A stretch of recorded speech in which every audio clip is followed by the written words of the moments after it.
क्या करूं? कैसे जाऊं मैं रघु से मिलने?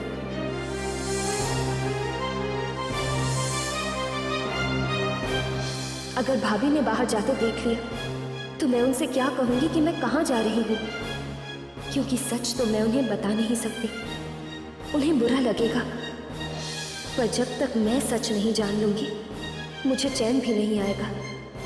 मुझे कैसे भी कुछ भी करके रघु से मिलने जाना ही होगा।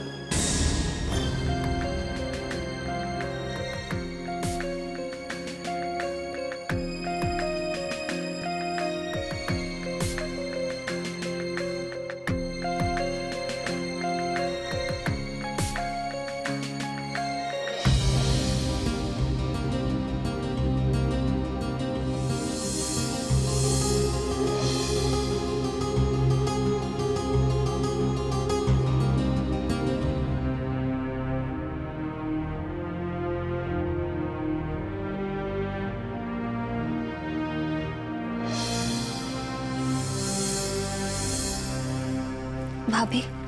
अरे अनुपमा, तुम अभी तक तैयार नहीं हुई? तुम्हें रिद्धिमा की सगाई में जाना है ना? भाभी, मैं सोच रही थी कि ब्यूटी पार्लर जाकर मेहंदी लगा लूं।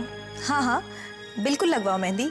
तुम्हारी बहन की सगाई है, तुम मेहंदी नहीं लगवाओगी तो और कौन लगवाएगा? लेकिन इसके लिए तुम्हें पार्लर जाने की क्या जरूरत है? एक काम करते, मैं एक मेहंदी वाली को जानती हूँ, बहुत अच्छी मेहंदी लगाती है। मैं फोन करके उसे घर पर ही बुलवा लेती हूँ, अच्छी मेहंदी लगा देगी तुम्हारे।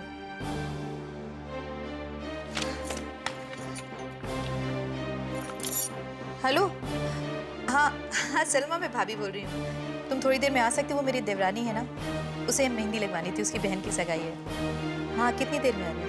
हे भगवान, अब मैं क्या करूं? रघु से मिलकर सच्चाई जानने की मेरी ये कोशिश भी नाकाम हो गई।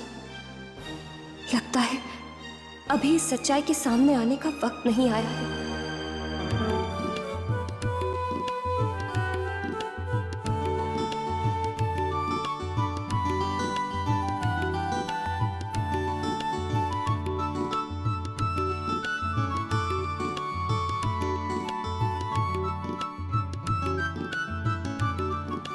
पापा।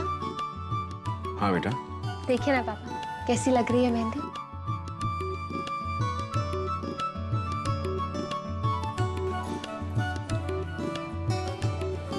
बहुत प्यारी लग रही है बेटा।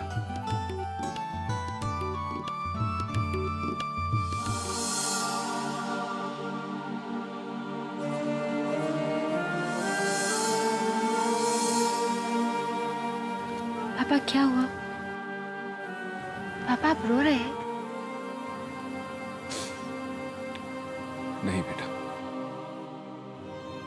मैं सोच रहा हूं कि जब जब ये मेहंदी किसी बेटी के हाथ में सजाई गई है तो उसके हाथों को तो रंगों से सजा देती है, लेकिन उसके माँ बाप की जिंदगी को सूना कर देती है। एक तरफ उन्हें खुशी होती है अपनी बेटी के घर बसने की, और एक तरफ उन्हें गम होता है कि उनकी बेटी उनसे दूर जा रही है।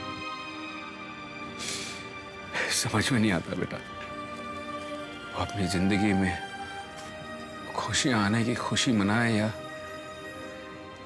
अपनी बेटी के जाने का दुख।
क्या क्या कर रही हो तुम? उठकर हाथ नहीं धो सकती? Chip chip, come on, go and wash your hands please. नहीं दक्ष, आज मैं अपने हाथों को पानी में नहीं छुआ सकती। आप शायद नहीं जानते, पर कहते हैं मेहंदी का रंग जितना गाढ़ा होता है, पति का प्यार उतना ही पक्का होता है। और जब तक मैं अपने हाथों पर पानी नहीं लगाऊंगी, मेहंदी का रंग और भी गाढ़ा होता जाएगा। इसलिए आज मैं अपने हाथों पर पानी नहीं लगाऊंगी। Very funny. Tell you something, ऐसा कुछ नहीं होता है। आखिर पति का प्यार का मेहंदी के रंग से क्या लेना देना है? आपके लिए शायद ये सब फालतू होगा, पर मेरे लिए तो मेरी जीने की वजह है ये।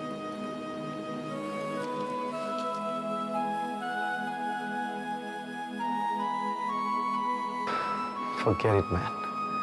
मैं भी कहाँ इस अनु की बातों में आ गया।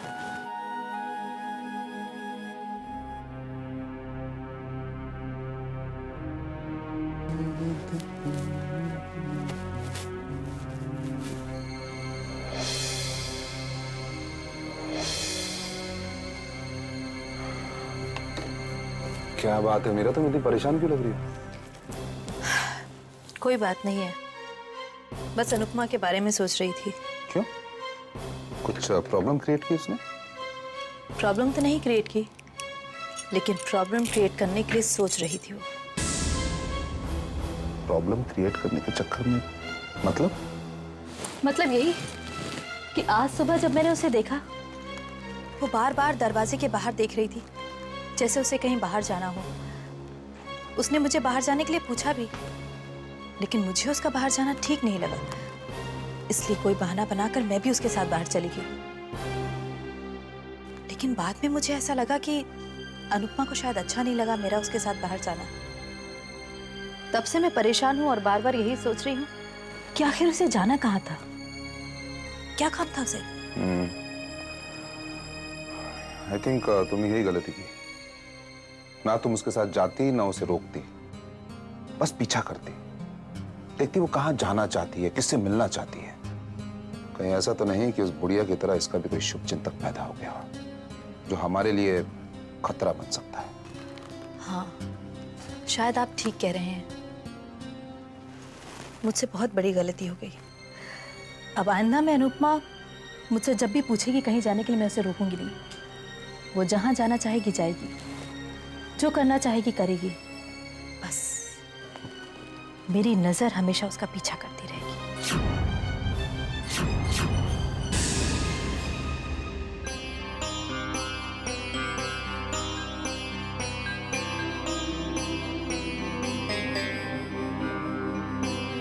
अब तक तो अन्नू रघु से मिल चुकी होगी और रघु ने उसे सारी सच्चाई बता दी होगी।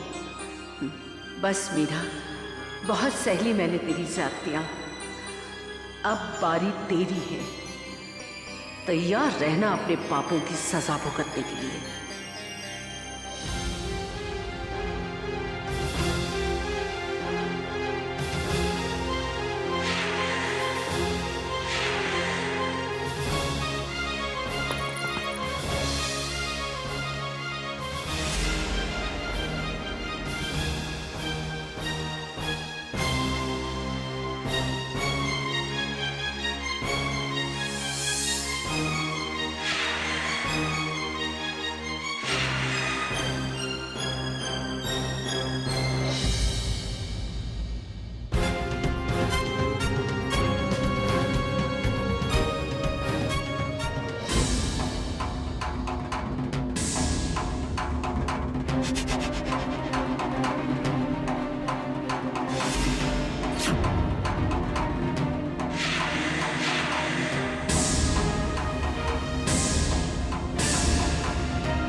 अगर मैंने अभी अनु से कुछ कहा तो मेरा सारा खेल बिगड़ सकता है। इसलिए इस वक्त चुप रहने में ही भलाई है।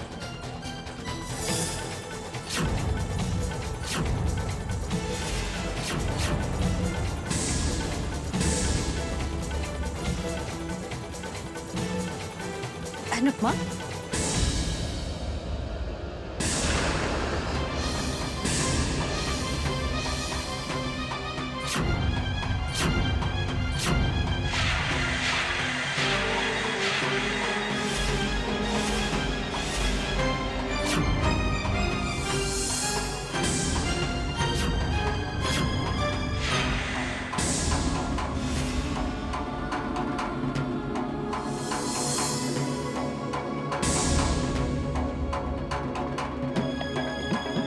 अनुपमा, तुम अभी तक यहाँ खड़ी हो?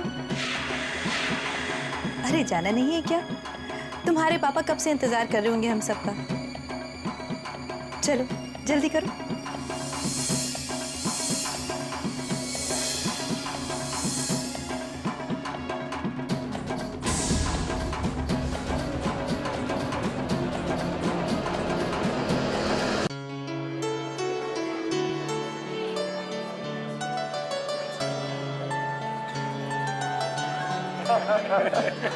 देखिए भाई साहब, बातों बातों में मेन बात तो रहेगी, आपके दामाद साहब किधर है? ये तो बात ये हो जाएगी कि गंगा दर्शन के लिए आए और चल दिए बिना नहाए। अभी मिलवाते हैं आपको। ईशान बेटा। जी। हाँ। मैं आ रहा हूँ। अरे भैया, अभी आप लोग कब आए? मैंने देखा ही नहीं, मुझे पता ही नहीं चला। अरे पता कैसे चलेगा? आपकी नजरें रिधिमा की ओर से हटेगी तो पता चलेगा ना। बच्चों को तो छोड़ दिया कीजिए। देखिए, मेरे में इतनी हिम्मत नहीं कि मैं आपसे मजाक करूं, इसलिए बच्चों से काम चला रहता।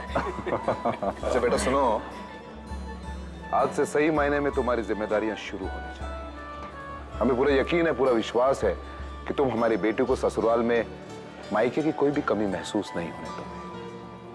मैं वादा करता हूं, आपको शिकायत का मौका नहीं दूंगा। अरे ईशान, कहाँ रह गए भाई? आप मेरे दोस्त। हाँ बेटा, तुम जाओ। अरे जाओ जाओ जाओ।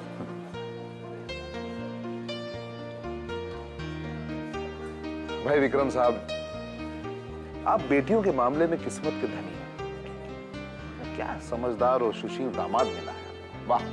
क्यों निरंजन? हाँ भाई साहब, आपका दामाद सूरत से ही नहीं बल्कि सीरत से भी हीरा है।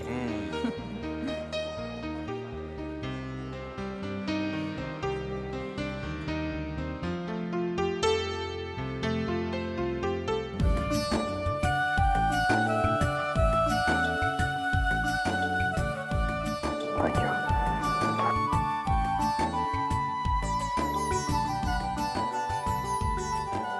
क्या क्या सोचा था, क्या क्या अरमान थे अपनी बेटी के लिए, मगर इसे पूरी दुनिया में से यही कंगाल मिला शादी करने के लिए। और बाकी सबको देखो कैसे खुश हो रहे हैं, ठीक कर रहे हैं मेरी बेटी की बर्बादी पर। राम राम। ओ माया पुत्र, अपना ये बड़ करना जरा बंद कर दे। वो अंग्रेजी में कहते हैं ना, सावन के ब्लाइंड को हर तरफ ग्रीन ही ग्रीन नजर आता है। आहा। रिधिमा, पहनाओ।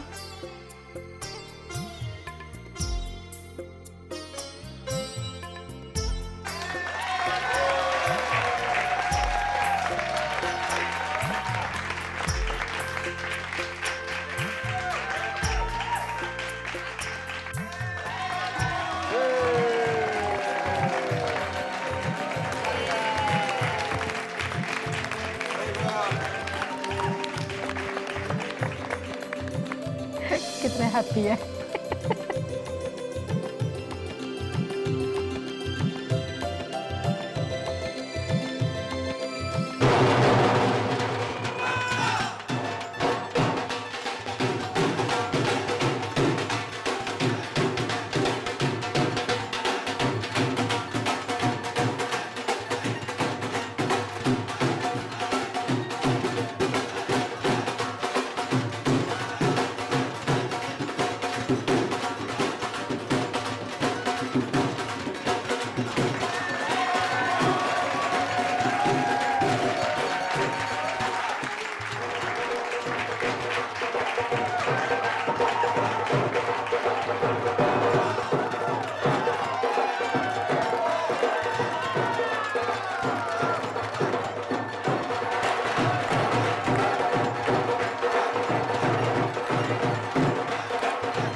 अच्छा हो गया। आपकी बेटी की सगाई भी इतनी अच्छी तरह से हो गई, इतनी धूमधाम से, और दामाद भी इतना अच्छा मिल गया आपको। एक बाप के लिए इससे ज्यादा खुशकिस्मती और क्या हो सकती है। बिल्कुल ठीक कहा आपने बहन जी। एक बाप को हमेशा ये चिंता रहती है कि उसकी बेटी को एक अच्छा और समझदार जीवन साथी मिले। और ईशान में ये सब खूबियां पाकर मैं अपने आप को बहुत खुशकिस्मत महसूस करता हूँ। जी हाँ भाई साहब, अब आप अपनी सारी जिम्मेदारियों से निश्चिंत हो जाइए। बड़ी बेटी तो शादी करके अपने ससुराल में खुश है और छोटी की भी डोली उठने वाली है। अब आपकी सारी जिम्मेदारियां खत्म हो गई हैं। बस मुझे तो इंतजार है कि कब रिद्धिमा की डोली इस घर से उठेगी। मीरा बातें करती रहोगी, घर जाने का इरादा नहीं है। अरे घड़ी में टाइम देखो क्या हो रहा है। अरे बातों बातों में तो मुझे ध्यान ही नहीं रहा। अच्छा भाई साहब, इजाजत दीजिए, आप अपने मेहमानों का ध्यान रखिए, हम लोग चले जाएंगे। जी गले तो मिलिए। Thank you for coming. I hope you had a good time. आप आइए, मैं आप लोगों को छोड़ देता हूँ दरवाजे तक। सुनो दक्ष, तुम अनुपमा का ख्याल रखना। रघु के हादसे के बाद मुझे बहुत डर लगने लगा है कि फिर से उसने कुछ अनुपमा को चोट पहुंचाई तो। भाभी आप बेफिक्र रहिए, कुछ नहीं होगा। जब तक मैं हूँ कोई अनुपमा का बाल भी बांका नहीं कर सकता। ओके चले? अरे नहीं बेटा, तुम जाके अनुपमा का ध्यान रखो। जाओ हम चले जाएंगे। बाय। चलिए।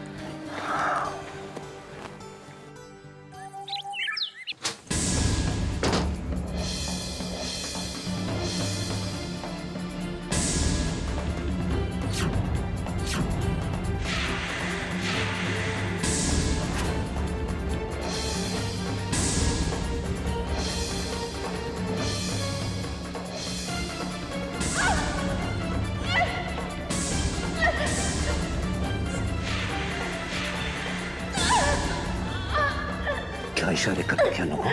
हाँ? तुम्हें क्या लगता है कि हमारे सालों की मेहनत पर तुम लोग पानी फेर दोगे? नहीं! मैं इस प्रॉपर्टी को अपने हाथ से कभी नहीं जाने दूंगा बुढ़िया। इस प्रॉपर्टी के लिए मैंने बहुत मेहनत की है, बहुत पसीना बहाया, बहुत खून बहाया है। मैं इस प्रॉपर्टी को ऐसे जाने नहीं दूंगा बुढ़िया। अरे तू तो कभी भी मर सकती है। और इस अनु के बारे में तो सोच, जिस बेचारी की अभी अभी शादी हुई है, हाथ की मेहंदी तक नहीं सूखी उसकी। अगर उसे कुछ हो गया तो तू क्या अपने आप को माफ कर पाएगी?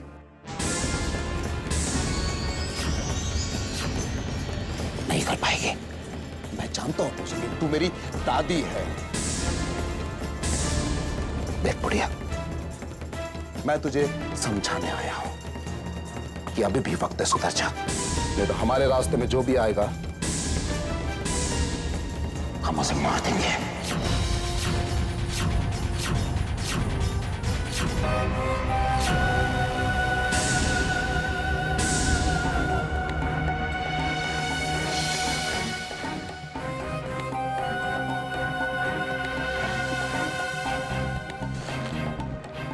क्या हुआ बुढ़िया? आज तेरी जबान क्यों बंद है? हाँ, लगता है बात समझ में आ गई तेरे। वैसे एक बात कहूं, मुझे भी बहुत बुरा लगता है तेरे साथ ये सब करते हुए, लेकिन क्या करूं, तू है कि मानती ही नहीं। अरे कुछ तो तरस खा अपने ऊपर, इस बूढ़े शरीर पर। कब तक झेलेगा वो ये सब? अरे जैसी भी हूं, बहू हूं तेरी मैं, और तेरी बहू होने के नाते मैं तुझे एक सलाह देती हूँ फ्री में। हाँ, एक काम कर, तू मर जा। हाँ, मर जा, क्योंकि थोड़े दिनों में तो वैसे ही तू मरने वाली है। तू इतना कष्ट क्यों दे रही है अपने इस ढलते हुए शरीर को और हमको भी? अब मौत ही तेरे पास आखिरी रास्ता बचा है। हाँ, मरने का टेंशन तुम मत लेना, क्योंकि मार तो मैं ही तुझे दूंगी। बस तू मुझे बता देना कि तू कैसे मरना चाहती है। तेरी ये बहू तुझे इच्छा मृत्यु देने के लिए आ जाएगी।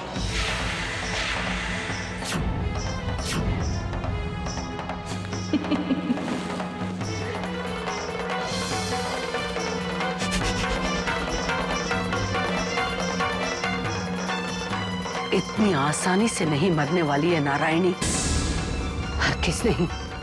मैंने अपनी मौत को तुम्हारे अंजाम के साथ जोड़ रखा है। तुम्हें तुम्हारे अंजाम तक पहुंचाने के बाद ही मौत नारायणी को छू सकती है, उससे पहले हरगिज़ नहीं।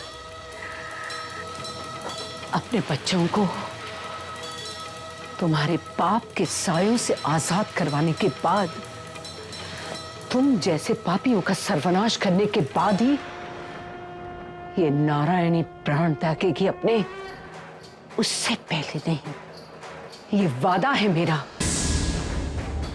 तुम लोगों से भी और अपने आप से भी।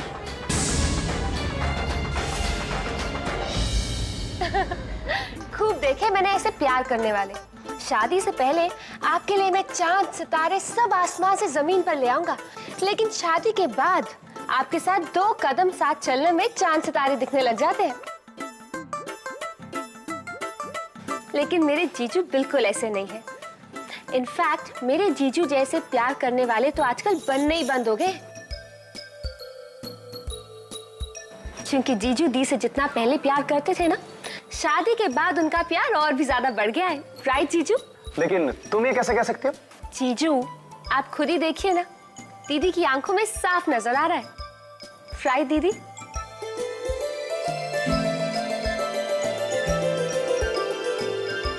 देखा ईशान, अब तुम भी सीख लो जीजू से ये सब कुछ।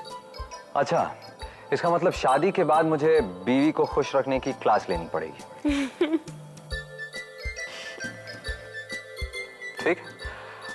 जीजू कोई समझे ना समझे, आप मेरी फीलिंग्स अच्छी तरह समझ सकते हैं। तो क्या आप मुझे वो मंत्र देंगे जिससे आप दीदी को इतना खुश रखते हैं? अरे मंत्र? ईशान, मुझे मंत्र तो कुछ पता नहीं है, लेकिन मुझे ये पता है कि बीवी को खुश रखना दुनिया में सबसे आसान काम है। अच्छा, क्या बात कर रहे हैं? हाँ।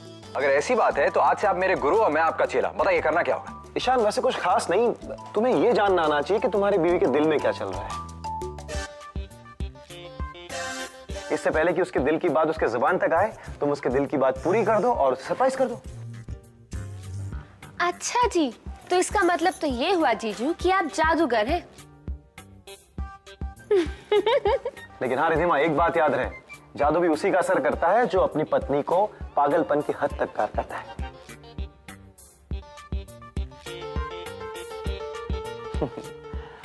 अच्छा ईशान, हाँ हम कहाँ थे?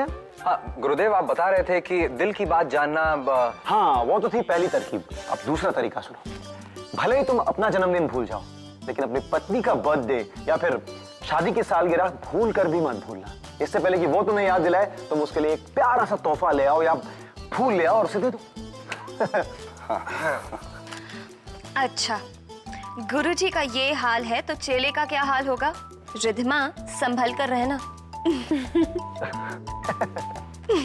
तो बच्चा ईशान, अगर शादी के बाद रिधिमा को हमेशा खुश देखना चाहते हो तो इन तरीकों को याद रखना और भरपूर इस्तेमाल भी करना। याद है? जो आज्ञा गुरुदेव। गुरुवर, आज आपने मुझे इस दुनिया में सुख चैन से जीने का अनमोल मंत्र दिया है।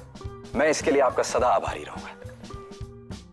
भाई, इस गुरु को अपनी गुरु दक्षिणा की जरूरत है और मुझे लगता है कि हमें अब चलना चाहिए, क्योंकि हमारी पत्नी को तो नींद की झपकियां आ रही है। तुम चलते हैं।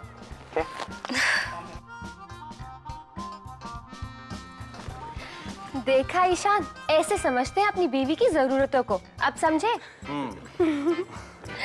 ओके दीदी। Bye Ishan. Bye bye. Bye जीजू। बाय। चलिए। चलो ईशान। ओके दीदी। Bye bye, see you.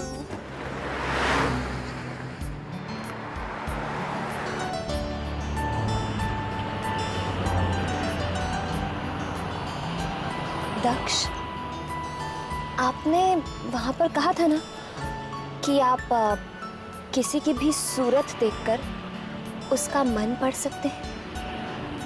बताइए ना, मेरे मन में क्या है? वो अनु, तुम्हें मालूम है कि वो सब हंसी मजाक था। अरे मुझे किसी के दिल की बात नहीं जाननी आती। अच्छा, मान लिया कि आप नहीं बता सकते, लेकिन अंदाजा तो लगा सकते हैं ना। अंदाजे से ही बताइए ना। अनु कैसा मजाक है ये? मैं भला कैसे? प्लीज दक्ष बताइए ना, प्लीज। अनु तुम बहुत जिद्दी हो, बहुत जिद्दी। किसी भी तरह अपनी बात मनवा कर ही रहती हो। ओके, तुम इस वक्त ये सोच रही हो कि दक्ष किस तरह का इंसान है जो खुद तो शादी जैसे रिश्तों में कुछ यकीन रखता नहीं है, लेकिन दूसरों को हैप्पी मैरिड लाइफ का ज्ञान बांटता फिरता है ना? और तुम ये सोच रही हो कि दक्ष जैसा झूठा और नाटकबाज इंसान तुमने जिंदगी में नहीं देखा। सही कह रहा हूं ना मैं? यही सब चल रहा है ना तुम्हारे दिमाग में? गलत। मैं ऐसा कुछ भी नहीं सोच रही हूँ। चलो ठीक है, बताओ फिर क्या सोच रही हो? मैं भी तो जानूं तुम्हारे दिमाग में क्या चल रहा है। मैं ये सोच रही हूँ कि जो इंसान अपनी पत्नी को खुश रखने के लिए, मैरिड लाइफ को हैप्पी मैरिड लाइफ बनाने के लिए इतनी गहराई से बता सकता है, वो भले ही आज शादी के इस बंधन को ना मानता हो, पर जिस दिन मानेगा वो इस दुनिया का सबसे अच्छा पति होगा। अनु, तुम्हारी सोच पर तो मैं पाबंदी नहीं लगा सकता हूं, लेकिन एक बात जरूर जान कि किसी एक अच्छे लॉयर की तरह ना तुम अपनी बात को बहुत अच्छी तरह प्रूव कर सकते हो। Excuse me. Hello, hey Sumit, dude, how are you man? इतने सालों बाद यूएस से कब आया? अरे हाँ, अरे कैसी बात कर रहा है? इतने सालों बाद तू यूएस से आया और मैं तुझे मिलने नहीं आऊंगा? Just wait there for 10 minutes, I'll be there, okay? Okay, चल चल चल, बाय, चल।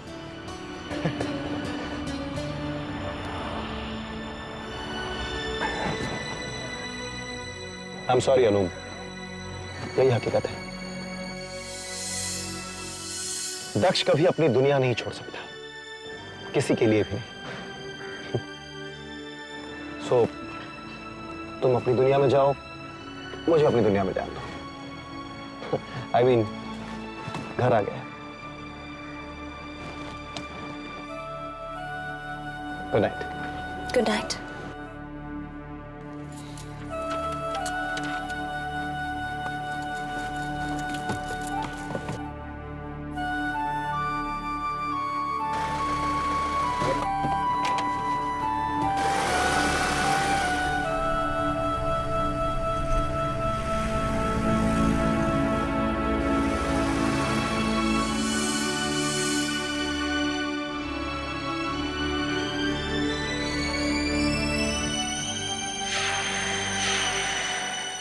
यही एक मौका है जब मैं रघु से मिल सकती हूँ।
बहुरानी इस वक्त आई आई अंदर आई।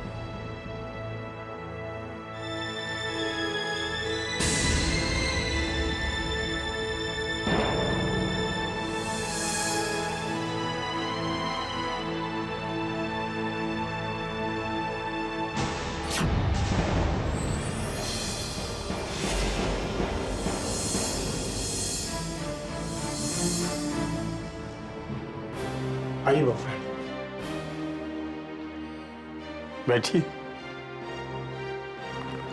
मैं यहाँ सिर्फ सच सुनने आई हूँ, वो सच जो आप इतने दिनों से मुझे बताने की कोशिश कर रहे हैं। जब तक मैं सच नहीं जान जाऊंगी मुझे चैन नहीं आएगा। आप बैठिए ना काका।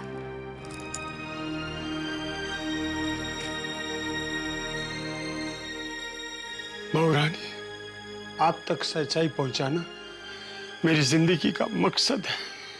यही वजह थी जो मुझे बार बार उस दरवाजे तक खींच के ले जाती थी। ऊपर वाला बड़ा दयालु है, इसलिए तो आज आपको उसने मेरे पास भेजा है।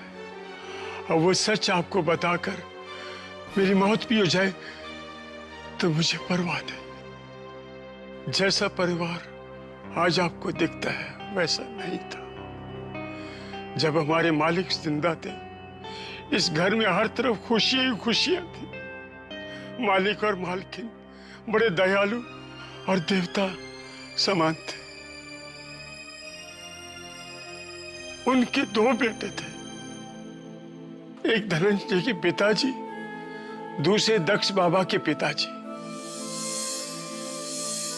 धनंजय के मां और पिता बड़ी छोटी उम्र में चल बसे, इसलिए तो मालिक के सारे कारोबार का बोझ दक्ष बाबा के पिता के कंधों पर आ गए थे। वो बड़े सरल नेक इंसान थे। मालिक और मालकिन अपने बड़े बेटे की मौत का गम भूल भी न पाए थे कि अचानक एक दिन छोटे बेटे को छोटे बेटे? क्या हुआ उनके छोटे बेटे को? एक दुर्घटना में उनके छोटे बेटे भी अपनी पत्नी से चल बसे। छोटे बाबू की मौत के बाद मालिक एकदम टूट चुके थे। उस वक्त धनंजय की उम्र कोई 20-22 साल की थी। वो चाहते तो दादाजी का सहारा बन सकते थे, लेकिन नहीं। वो तो बचपन से ही बुरी संगत में पड़ चुके थे। उनकी उम्र के साथ साथ उनकी बुराइयां भी बढ़ती चली गई। ये आप क्या कह रहे हैं काका? मैं सच कह रहा हूं बहुरानी, यकीन मान। जो रूप उन लोगों का आप इस वक्त देख रही हैं वो दिखावा है। उनका शराफत से दूर दूर तक कोई नाता नहीं। मुझे आज भी याद है, तब दक्ष बाबा 8-10 साल के थे। धनंजय की करतूतों से मालिक बहुत तंग आ चुके थे। इसलिए मालिक ने धनंजय को ना सिर्फ अपने कारोबार से अलग रखा, बल्कि अपनी जायदाद से एक फूटी कौड़ी तक नहीं दी। इसलिए धनंजय रोज रोज जायदाद को लेकर दादा से झगड़ते थे। पर कुछ दिनों बाद मालकिन को छोड़कर चल बसे थे। संभालिए अपने आप को काका। माफ करना बहू रानी, जब जब मालिक और मालकिन की बात करता हूं तो रोना आ ही जाता है। मालिक के जाने के बाद मालकिन अकेली पड़ गई। धनंजय की मनमानियां दिन प्रतिदिन बढ़ने लगी। अब हर रोज वो लड़ाई झगड़े पर उतारू हो गए। इन झगड़ों की वजह से मालकिन ने उनको घर से बाहर निकाल दिया। पर एक दिन धनंजय अपनी बीवी मीरा को लेकर माफी का नाटक करके घर में घुसने में कामयाब हो गया। उन्होंने दौलत हथियाने के लिए षड्यंत्र रचा था। मीरा ने दक्ष बाबा को अपने प्रेम और दुलार में फंसाकर अपनी ही देवी जैसी दादी माँ के विरुद्ध खड़ा कर दिया। तुमने तो खुद देखा है रुक्मणी कि मैंने किस तरह से दक्ष को पाला है। मैं उसे झूठ भी कहूंगी तो उसको सच मान लेगा, और अगर दिन को रात कहूं तो वो रात कहेगा। बहू रानी, मालकिन पागल नहीं है। उस मीरा और धनंजय ने गलत दवाइयां दे देकर मालकिन को पागल बना दिया।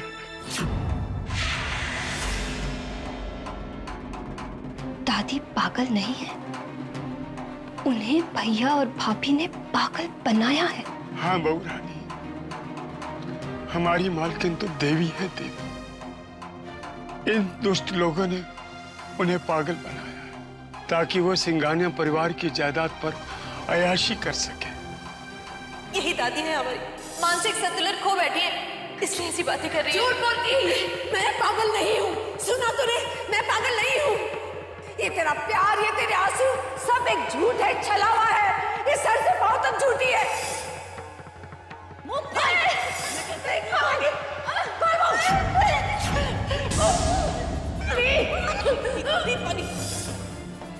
यही इन दुष्टों की सच्चाई है जो मैं आपको बताना चाहता था। भगवान की सौगंध खाता हूं, मैंने जो कुछ भी कहा वो एकदम सच है। अब आप ही हमारी मालकिन को इन दुष्टों के चुंगल से छुड़ा सकती है। अब हमें आपसे बहुत उम्मीद है। हमारी मालकिन को उन दुष्टों की कैद से आजाद करा दीजिए बहू रानी। आजाद करा दीजिए बहू रानी, आजाद करा दीजिए। मैं पागल नहीं हूँ। हमारी मालकिन सुना तूने, मैं पागल नहीं दुष्टों हूँ। की कैद से आजाद करा दीजिए। आजाद करा दीजिए बहू रानी, आजाद करा दीजिए।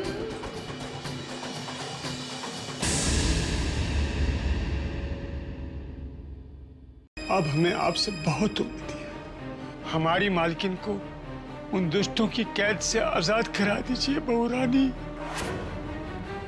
आजाद करा दीजिए बहू रानी, आजाद करा दीजिए। इसका मतलब आज तक मैंने जो भी अपनी आंखों से देखा, जो कुछ महसूस किया, वो सब फरेब था। वो प्यार, वो अपनापन, वो सब दिखावा था, झूठ था। हे भगवान, मैं क्यों नहीं पहचान पाई कि जो लोग मुझे खुश रखने के लिए हमेशा इतने बेचैन दिखते हैं, वो अंदर से कुछ है और बाहर से कुछ। मैं क्यों नहीं पहचान पाई कि जो चेहरा बाहर से देवता समान नजर आता है, वो हकीकत में उन राक्षसों का बदला हुआ रूप है।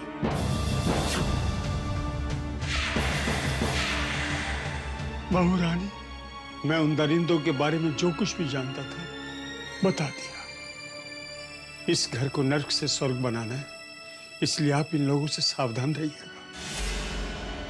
वो अपने मकसद को पूरा करने के लिए किसी भी हद तक गिर सकते हैं। जब मैंने अपनी जबान खोली थी तो उन लोगों ने मुझ पर चोरी का इल्जाम लगवा दिया था, मुझे घर से निकलवा दिया था।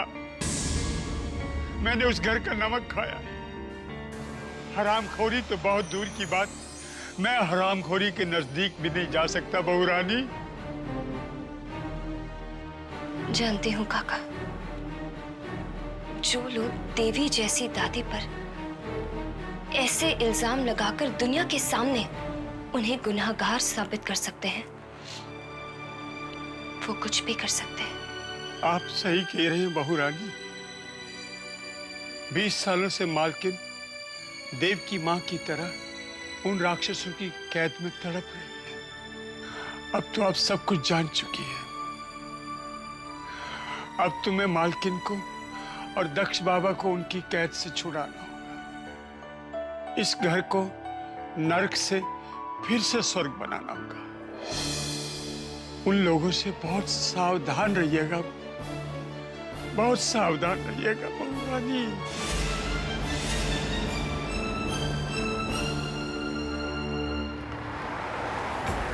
मालकिन पागल नहीं है। उस मीरा और धनंजय ने गलत दवाइयां दे देकर मालकिन को पागल बना दिया। मैं ये पीली गोली नहीं लूंगी। ये पीली गोली लेने से ना पता नहीं मुझे क्या हो जाता है। मैं अजीब सी हरकतें करने लगती हूँ, पागल से बिहेव करने लगती हूँ। इन दुष्ट लोगों ने उन्हें पागल बनाया ताकि वो सिंघानिया परिवार की जायदाद पर अयाशी कर सके।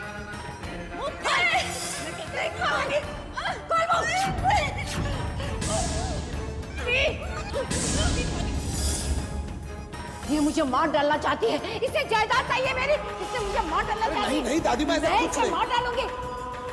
तू क्या मुझे मारेगी? मैं तेरी जान डालूंगी, जान ले लूंगी मैं तेरी। भगवान की सौगंध खाकर मैंने जो कुछ भी कहा वो एकदम सच। दादाजी की मौत नहीं हुई थी अनुपमा, दौलत की लालच में आकर दादी जी ने दादाजी को अपने हाथ से मार दिया था। इनकी बातों का यकीन मत करो, मैं कहती हूँ पछताओगी तुम एक दिन। मत सुनो इनकी बात, मत सुनो। कैसी बातें कर रही हैं आप जानते हैं कितनी चिंता हो गई थी हमें। दूर है मुझसे, दूर है।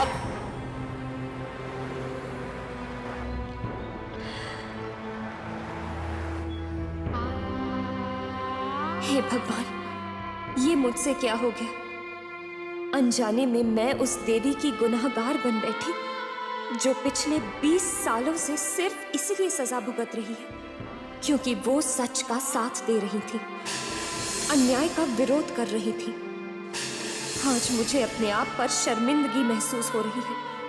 कितना गलत समझा था मैंने दादी को, कितनी नादान थी मैं जो उनकी तड़प, उनके दुख को महसूस नहीं कर पाई और उन बनावटी लोगों के झूठे प्यार को सच मान बैठी। मुझे दादी से अपनी इस गलती की माफी मांगनी होगी, नहीं तो मैं एक पल भी चैन से नहीं जी पाऊंगी।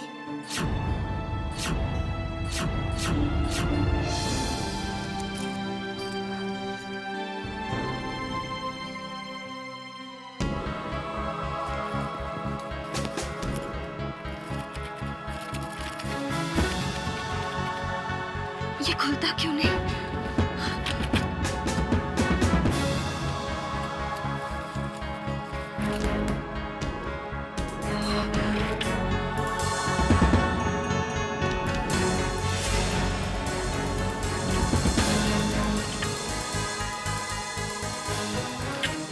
खिड़की को भी सील कर दिया इन लोगों ने। हे भगवान, जब तक मैं गलत का साथ दे रही थी तुमने मुझे कभी नहीं रोका, लेकिन आज मैं दादी से दिल से माफी मांगना चाहती हूँ तो मुझे उनसे मिलने से क्यों रोक रहा है तुम? ये कैसी सजा है तेरी भगवान कि मैं उन्हें देख भी नहीं सकती।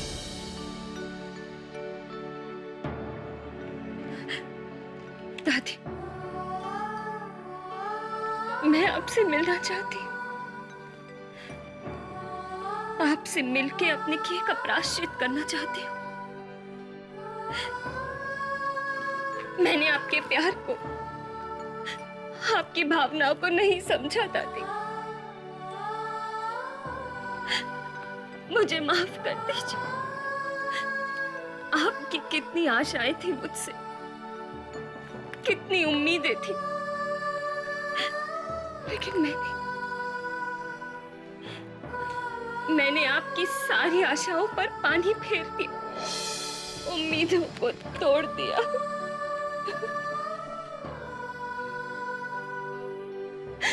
मुझे माफ कर दीजिए दादी। जब तक आप मुझे माफ नहीं करेंगे मैं खुद को माफ नहीं कर पाऊंगी, नहीं कर पाऊंगी।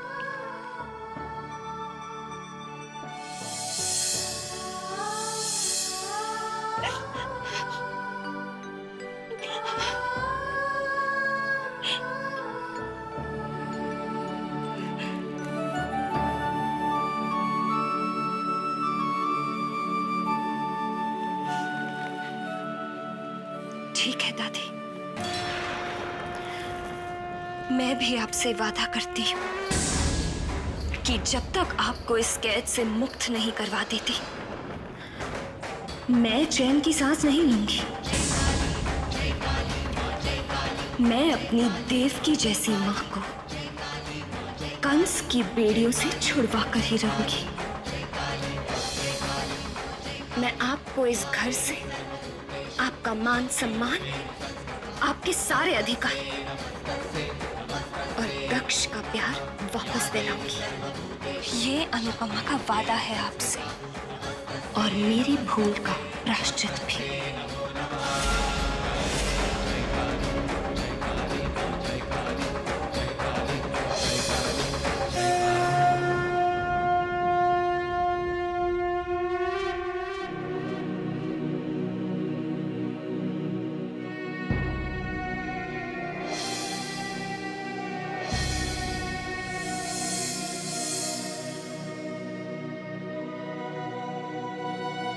दक्ष, उठिए दक्ष। इस वक्त इस घर को आपकी जरूरत है। उठिए और देखिए कितना गलत हो रहा है इस घर में।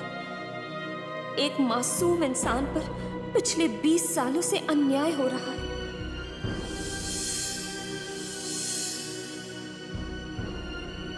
दक्ष, उस इंसान की चीखों को सुनने की कोशिश कीजिए। इस गहरी नींद से जागिए दक्ष और अपनी खुली आंखों से सच और झूठ के इस फर्क को पहचानिए।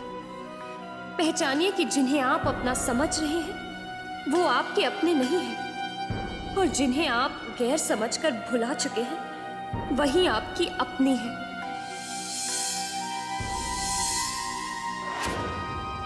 अपनी आंखें खोलिए दक्ष, जागिए दक्ष, जागिए।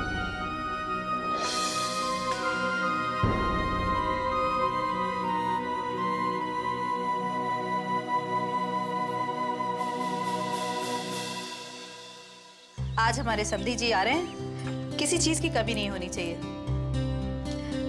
अरे जल्दी जल्दी हाथ चलाइए ना। अरे अनुपमा बेटा, इतनी सुबह सुबह किचन में चली आई। तुमसे कितनी बार कहा है, तुम्हें किसी चीज की जरूरत हो तो नौकरों को बोल दो, वो कर लेंगे ना। तुम्हें आने की क्या जरूरत थी? कल रिद्धिमा की सगाई के बाद काफी थक गई होगी तुम ना। अरे तुम लोग क्या मुंह देख रहे हो, फटाफट हाथ चलाओ। कितनी नासमझ थी मैं, जो आज तक इनके झूठे प्यार भरे शब्दों से दिल को खुश करती रहती थी।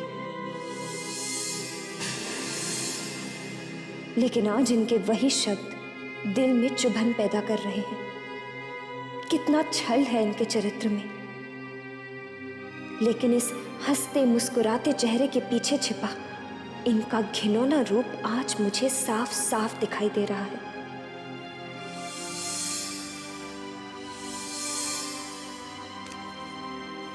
क्या हुआ, कहाँ खो गई? नहीं भाभी, मैं बिल्कुल ठीक हूँ, आप फिक्र मत कीजिए। मैं जानती हूँ, लगता है कल की थकान की वजह से तबीयत ठीक नहीं लग रही तुम्हारी। अपना ख्याल रखा करो, हाँ? विक्रम जी आएंगे तो क्या जवाब दूंगी कि एक ही बहू है और उसका भी ख्याल नहीं रख सकती मैं, हाँ?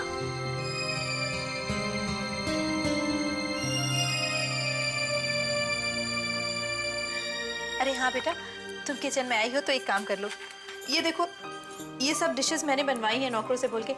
देख लो रिद्धिमा और विक्रम साहब को ये पसंद है कि नहीं। अगर कुछ ऐड करना है तो बोल देना, मैं बोल दूंगी नौकरों से।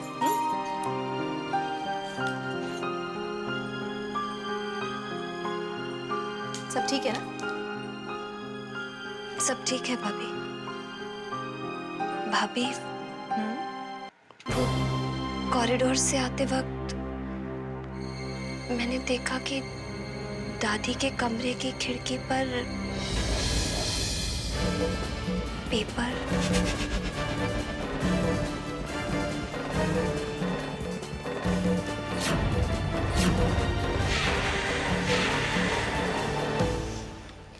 हाँ, वो दादी की वजह से।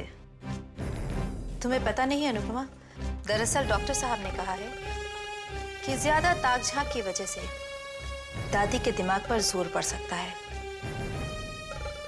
उन्हें फिर से दौरे पड़ सकते हैं, इसीलिए ये करना जरूरी था।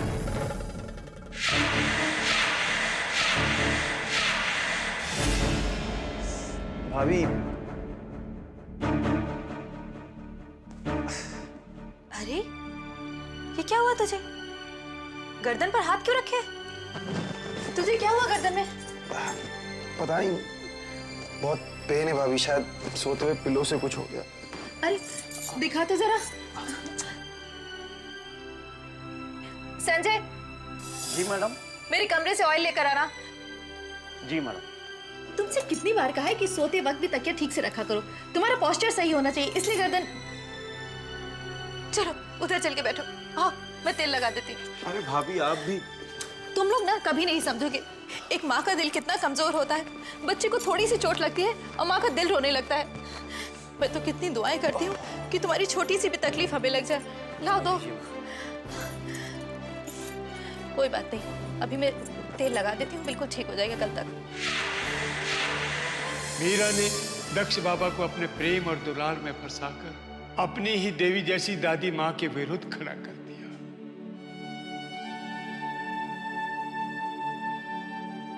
पिछले 20 सालों से दक्ष इसी तरह झूठे प्यार में जी रहे हैं। लेकिन दक्ष, ये प्यार नहीं है, धोखा है। जिसने आपका दिल, दिमाग और सोच सब के सब कैद कर लिए हैं। एक पर्दा है जो आपकी आंखों पर डाला गया है, आपको सच्चाई से दूर रखने के लिए।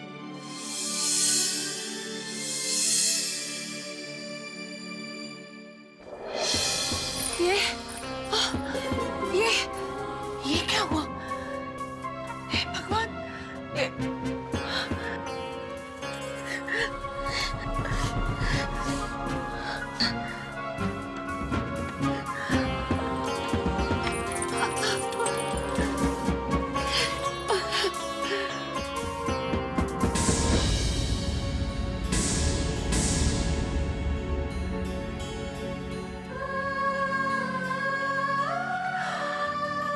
हे भगवान, ये क्या हो गया?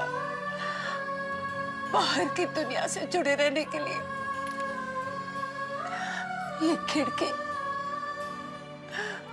जिससे मैं अपने आने वाली उम्मीद अनुपमा को देखा करती थी, लेकिन आज मीरा ने इसे भी बंद करवा दिया।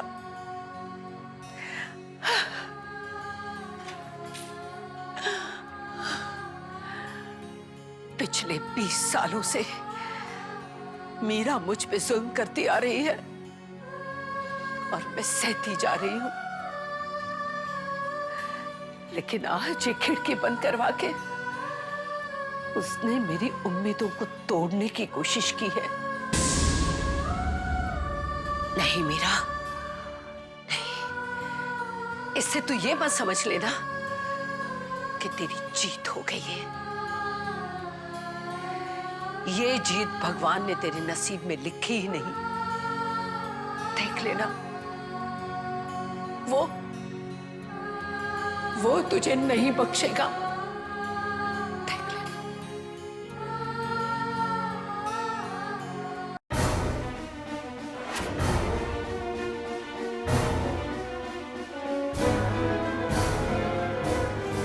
क्या बात है, मुझे इतनी जल्दी फोन करके यहाँ क्यों बुलाया? सब ठीक तो है ना? इश्क की बीमारी में भला सब ठीक कैसे हो सकता है? अब आप तो चैन से सोती हैं, लेकिन ये बेचारा रात भर जागता रहता है। घड़ी की हर टिक टिक पर ये दिल आपसे मिलने की दुआ मांगता है। अब एक बात बताइए, ये बेताबी हम अकेले क्यों से हैं? सो हमने फोन उठाया, डायल किया और आपको बुला लिया। ईशान, ये कुछ ज्यादा ही नहीं हो गया? अब बताओ सचमुच, क्यों बुलाया मुझे? बता दूं? हाँ सच्ची? Ishaan. Okay okay okay my Lord.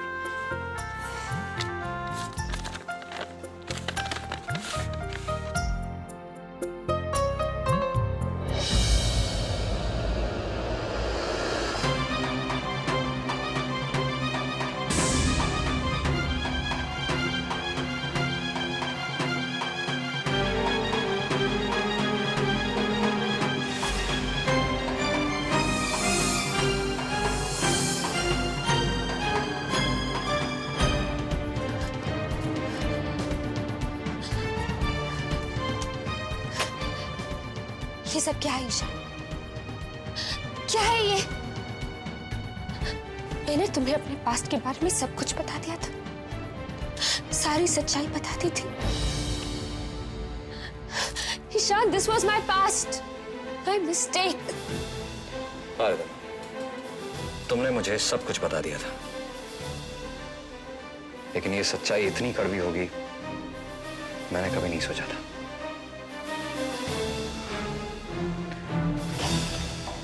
देखो, मैं सोच रहा हूं कि क्या क्या सोच रहे हो तुम ईशान? क्या इन फोटोज को देखकर तुम्हारा दिल बदल गया?